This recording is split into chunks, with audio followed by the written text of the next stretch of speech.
One thing to note before this video starts is that there's not going to be any equipment shown. This video is about the ability tree, the techniques, and the reasons behind those techniques, along with some other trivia. Also, as I learn new information, I will be re-uploading this video and unlisting the last one. Part 1!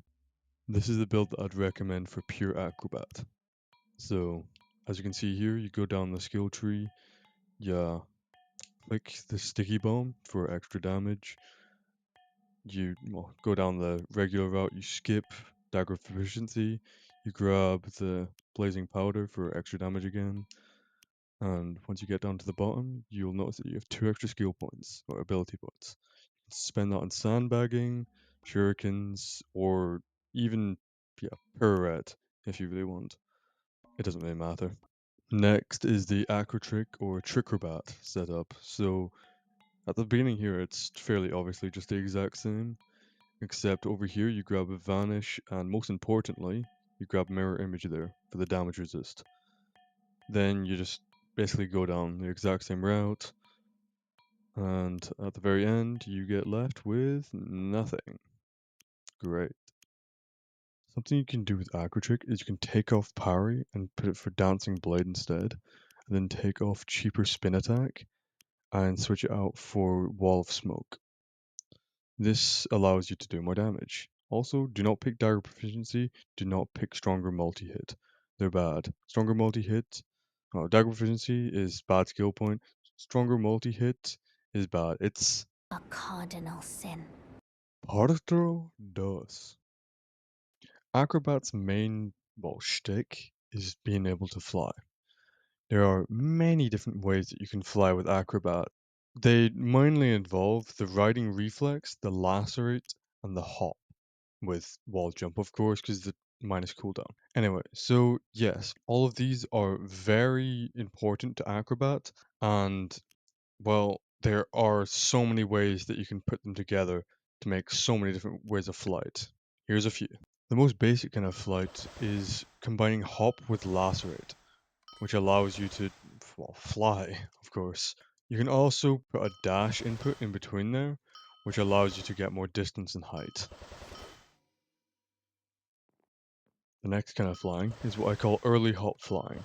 It's basically where you put the hop input earlier than you would before so that you don't gain as much height.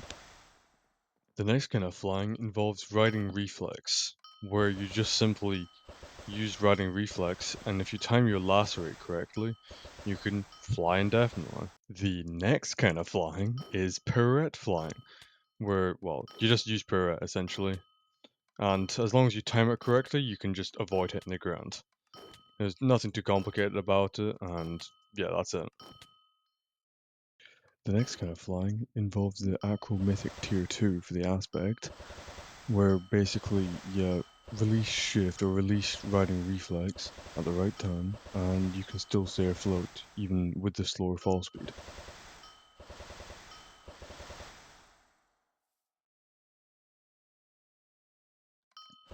Next, we'll shorten combat. So this is the method that I personally use, which is the riding reflex with tier 2 aspect. And yeah, that's it. This is the early hotfly use, which while has lower DPS, doesn't require riding reflex, so it doesn't have that time limit. And also, it doesn't require as much mana, which is more suitable for low mana regen builds. Part 3. Details, oh details. Let's start off with some details about the skill tree. Let's start off with Smoke Bomb and its modifiers Sticky Bomb and Wall of Smoke. The main parts is that Sticky Bomb, for example, increases by percentage of your DPS, so that's actually almost 30% increase of your DPS. Where Wall of Smoke actually suffers from this, and they get a big damage decrease. So instead, what you want is to actually have both of them, so that you have all 3 smoke bombs hit at the same time, and then, you have the good damage, which increases your overall damage by like 3 times. Next up is multi-hit and its modifiers, which are Fatality and Blade Fury. Here's the damage numbers. Now, something I should mention is that stronger multi-hit and fatality have negative synergy. So that basically means that all acrobats should not pick up stronger multi-hit. Here's the proof. Basically, it's just because stronger multi-hit stops fatality from being able to proc as early, and yeah, that reduces its damage. That is under the assumption though that you are constantly activating it. Meaning for example, early hop flying, you do want stronger multi-hit, or actually just straight up the aspect. Aspect is still going to be more useful. Now we move on to the distances that the abilities actually move you. The dash moves you up to 9 blocks. Lacerate moves you up to 10 blocks. Hop moves you up to 10 blocks as well. Hop with the lunge major ID moves you up to 20 blocks. Hop, Writing Reflex, and Weightless only activate when you're considered airborne, which means you are 2.25 blocks above the ground, which can lead to some funny things like Writing Reflex, if you're over an edge, allows you to fly essentially over the edge when you're crouched, but it doesn't work if it's just a 1 block height.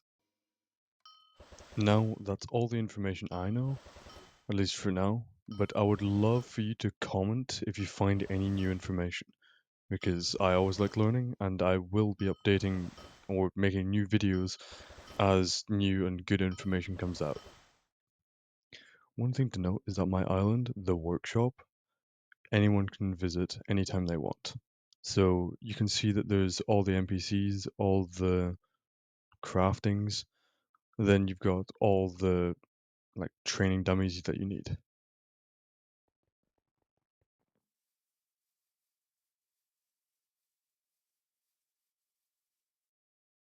This is an easy way to visit. As long as you've got Windtills, you just look up here and you enter. You're free to test whatever you want to your heart's content on the island, and you might even see me there. And now the video ends, and you can, well, watch the rest of the video if you want, because it's just a bit of Wynncraft flying. It's quite nice.